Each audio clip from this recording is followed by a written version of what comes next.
Okay, well, thank you very much. Following on from the discussion earlier, open access publishing of monographs in the humanities and social sciences, it can be done. We are doing it. So the idea is to just show you some of the things that we're doing here. The first thing that I'd like to say is that just come through to what is a business model, and one of the things one's got to think of is what is one's publishing objectives. And the existing, what I will call the legacy model in monographs, I've got up here, the primary output is a printed volume. The price is about $80 to $100 for an academic monograph in the humanities. Sales are in the order of 200 to 400. Customers are probably half of them at least are libraries. So just a bit of ballpark back of the envelope calculations, that means that the revenue, they're getting about $20,000 or $40,000 per title is the sales revenue. That's distributed. That's allocated roughly half and half between distributors and publishers.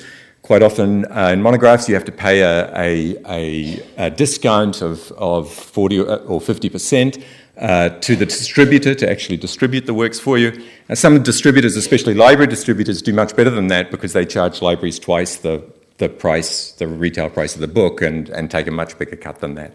So the distributor component of that is very large.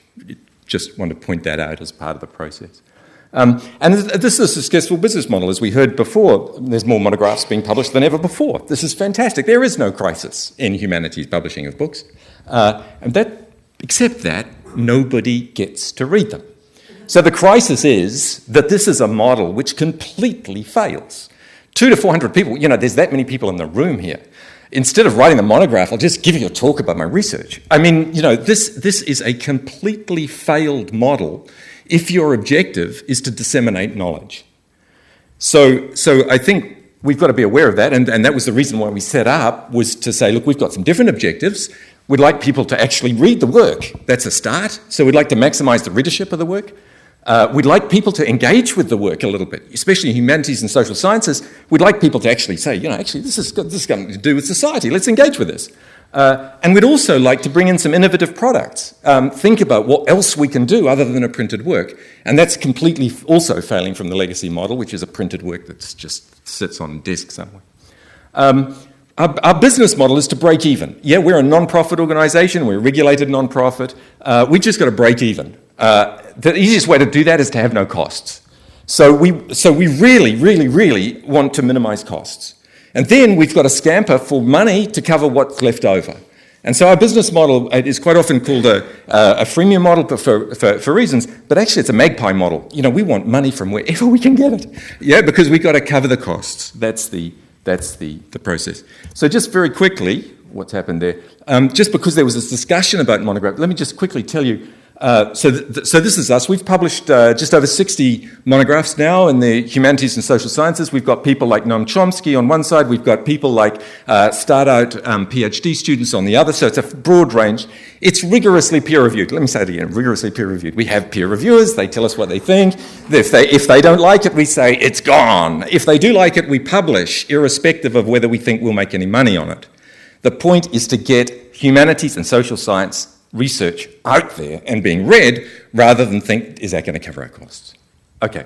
We've also got, just by the by, and I don't have time to explain, but a lot of these publications we've got are really quite cool. They've got embedded music and videos, and they interlink with websites that have all the data, and it's quite fun. You can do lots of stuff if you're not going to be lumbered to the fact that nobody's allowed to access anything and it's got to be on paper. Okay.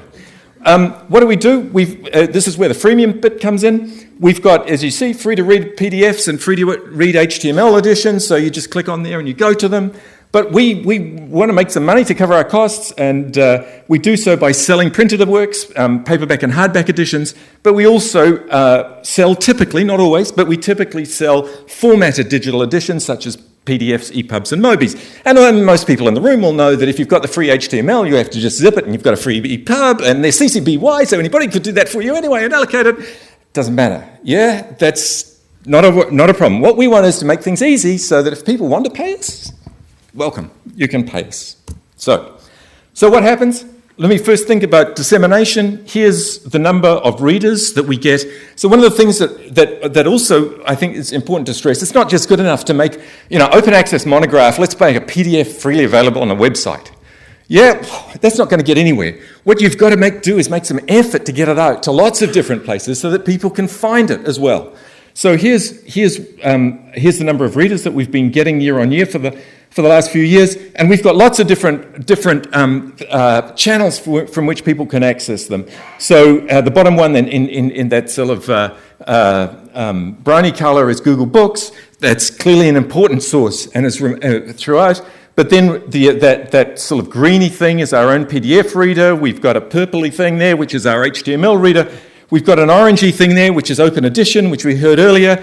We've got classics, libraries, websites. We've got Unglue It, which is also here today. We've got the Internet Archive. We've got books up on Wikimedia. We've got books on GitHub. So we're trying to get stuff out so that people can get lots of ways of accessing the book. And we're getting about 400, an average. We're getting just over 400 readers per title per month. Just want to run that through quickly. That's about 5,000 readers a year for books under legacy model that have a print run of 200 or 400.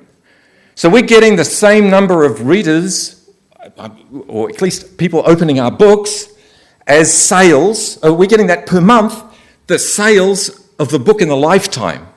So we're talking a couple of orders of magnitude more people accessing this work.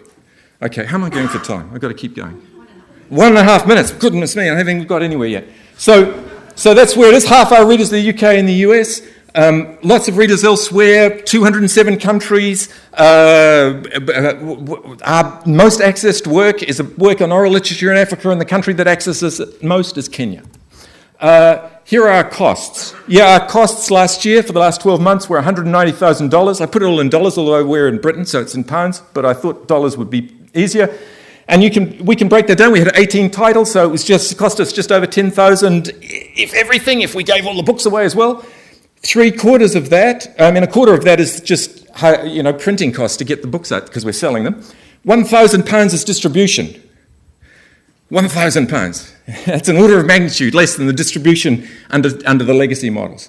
3/4 of that is our overheads of getting the first edition out. We'd use print on demand, so it's the first copy that's important. That adds up to $8,000. That's our total. That's our total costs. If we could cover that, we could give everything away for free. Now that's very, very different to the numbers that one's getting elsewhere. So I just want to throw that down in the policy debates when we're talking about APCs. Nobody should have a number bigger than that, because if we can do it, bunch of academics, if we can do it for that, anybody can do it for that, or should be able to do it for that. Okay, our revenue is $190,000 in the last 12. So we did it. We broke even. Where do we get that? A third of it is from the sales revenue that we generated. About the same is from title grants. Now, we don't ask anybody to pay any money. There's no article or book processing charge, but we do ask them to apply for any grants that they're aware of. So that's money that's come through from grants.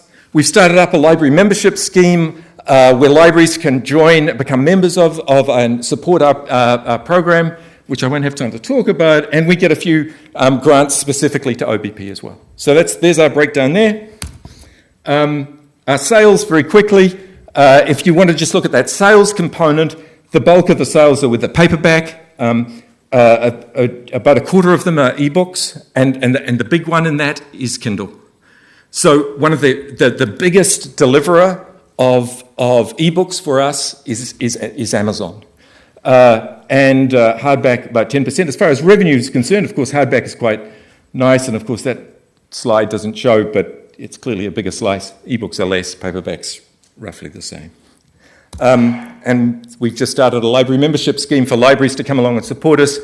For £300 a year, they can become a member. There's a bunch of benefits that go with it. It's got a freemium component, as we've heard before, and there's more information. And if any library wants to come and join, I'm very happy to help you in that process. Okay. Thank you. Thank you. You can breathe now. Sorry?